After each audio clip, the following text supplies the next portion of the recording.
జరుగుతుంది. అసలు ఈ లాఠీ చార్జ్ ఎట్లా?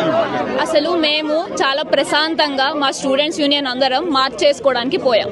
మేము స్టూడెంట్స్ క్యాంటీన్ దగ్గర స్టార్ట్ అయ్యి ఈస్ట్ క్యాంపస్ వరకు మార్చ్ చేసుకుంటూ పోయాం. బార్కెడ్లు వేసి మా మీద లాఠీ చార్జ్ చేశారు. అమ్మాయిలని కూడా చూడకుండా అమ్మాయిల మీద కూడా లాఠీ చార్జ్ చేశారండి.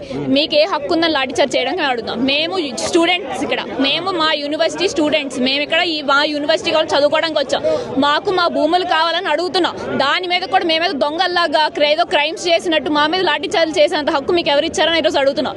మా భూములు మాకు వెనక్కి కావాలి. ఆ భూములు మీవి కావు అని కూడా కొన్ని వార్తలు వస్తున్నాయి. రేవంత్ రెడ్డి స్వయంగా ఆయన కూడా అసెంబ్లీలో కూడా మాట్లాడారు. ఆయన ఏం మాట్లాడుతున్నారో మాకు అర్థం అవ్వట్లేదు సార్. ఫస్ట్ ఆఫ్ ఆల్ ఇక్కడ జింకలు లేవంటున్నారు, నెమలు లేవంటున్నారు. మేము రోజు చూసేది ఏంటో మాకైతే తెలియట్లేదు. మేమైతే వాటిని జింకలు నెమలని అనుకుంటున్నాం. ఆయనకి ఏమైనా డౌట్ ఉంటే ఆయన మీడియా పోలీసులు అందరూ కలిపి రండి, చూడండి మొత్తం ఎక్కడ జింకలు కనబడతాయి మీకే తెలుస్తుంది.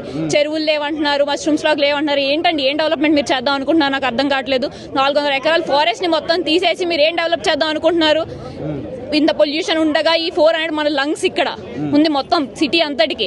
అలాంటి 400 ఏకర్స్ మీరు డిస్ట్రాయ్ చేద్దాం అనుకుంటే మీరు ఎలా అనుకుంటున్నారు? నాకు అర్థం అవట్లేదు. స్టూడెంట్స్ యూనియన్ మేము ఉన్నాము, మేమైతే యుద్ధం అయితే ఆపం ఈ డెసిషన్ హాల్ట్ చేసేవారు. రేవంత్ రెడ్డి ఒక మొండు పట్టి లోపలి జేసీబీలు కూడా పంపిస్తున్నాం. రాత్రి లాంగ్ వీకెండ్ చూసుకొని ఉగాది ఇది అనగానే యూనివర్సిటీ స్టూడెంట్స్ అందరూ ఇంటికి వెళ్ళిపోతారు, వీకెండ్కి వెళ్ళిపోతారు. అంటే మిగిలిన స్టూడెంట్స్ అందరూ ఏం అడగరు అనుకుంటున్నారు, ఏమనుకుంటారు? రాత్రి బుల్డోజర్లు తెచ్చి మొత్తం అంతా క్లీన్ చేయించేసి ఏం చేద్దాం అనుకుంటున్నారు? అసలు నాకైతే అర్థం అవ్వట్లేదు. మాకు దీనికైతే ఆన్సర్ కావాలి. మా భూములు మాకు వెనక్కి కావాలి. ఈ డెసిషన్ హాల్ట్ చేయాలి. గవర్నమెంట్ కి మేము ఏం చెప్తున్నాం అంటే ఏదైతే ఉందో ఈ 400 ఎకరాలని ఒకవేళ మాకు హెచ్సియుకి ఇచ్చేయండి, లేదంటే దాన్ని ఆ నేచర్ అలా ఉంచేయండి. ఆ నేచర్ ని డిస్ట్రాయ్ చేయొద్దు. ఏదైనా వైల్డ్ శాంక్చురీ గానో లేకపోతే ఏదైనా నేషనల్ పార్క్ గానో దాన్ని ఉంచండి. హెచ్సియుకి ఏదైతే ఉందో మాకు కంప్లీట్ బౌండరీ కావాలి. ఇలాంటి ఎంక్రోచ్మెంట్స్ చాలా జరుగుతున్నాయి. ఇప్పటికే చాలా ఎంక్రోచ్మెంట్స్ ఉన్నాయి దీంట్లో. సో మాకు కంప్లీట్ బౌండరీ ఇప్పుడు ఏదైతే ఉందో మాకు చాలా ఎమర్జెన్సీగా ఉంది. అక్కడ లాఠీ చార్జ్ చేస్తున్నారు, ఆడపిల్లని కూడా చూడట్లేదు, నచ్చినట్టు ప్రవర్తిస్తున్నారు పోలీసులు. మాకు లోపల మీడియా కూడా లేదు, ఎవరు లేరు అక్కడ అట్లీస్ట్ కవరేజ్ చేయడానికి కూడా. మేము ఎవరికి చెప్పుకోవాలి? మేము స్టూడెంట్స్ అండి, మేము పొలిటీషియన్ బ్యాక్గ్రౌండ్ లేదు, మాకేం లేదు, మేము చాలా నార్మల్ సాధారణ స్టూడెంట్స్. మాకు ఆన్సర్ కావాలి. మాకు ఈ ఏదైతే ఉందో ఫస్ట్ ఈ డెసిషన్ అయితే హాల్ట్ చేయాలి.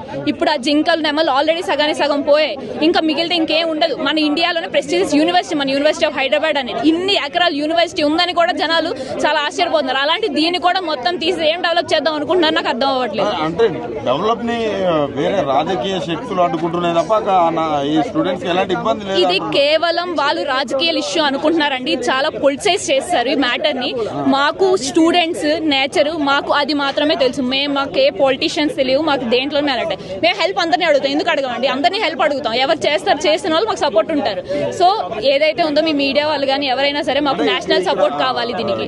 ఇక్కడ ఏదైతే సెంట్రల్ గవర్నమెంట్ కూడా ఇక్కడ గట్టి అంటే దీన్ని ఫోకస్ చేయకుండా ఎలా చూస్తారు అంటే అక్కడ స్పందించడం నరేంద్ర మోడీ కావచ్చు వీళ్ళందరూ ఇంకా స్పందించట్లేదు.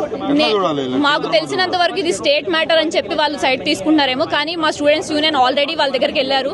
మేము పోస్ట్ కార్డ్స్ పంపించాము, ఆల్రెడీ వాళ్ళ దగ్గరికి వెళ్ళారు, కొంతమంది రిప్రజెంటేషన్స్ ఇచ్చారు. సో వాళ్ళ డెసిషన్ కోసం వెయిట్ చేస్తున్నాం మేము. యాజ్ ఆఫ్ నో మాకు ఈ డెసిషన్ అయితే హాల్ట్ చేయాలి. ఏవైతే బుల్డోజర్లు వచ్చాయో ఈ యుద్ధం అయితే ఆగదండి. వాళ్ళు ఈ బుల్డోజర్లు అన్ని వెనక్కి తీసుకెళ్లాలి. అంతవరకు అయితే మేమైతే యుద్ధాన్ని ఆపాం. ఇక్కడ యూనియన్ ఉన్నాం, మేము ఉంటాం. థ్యాంక్స్ అండి.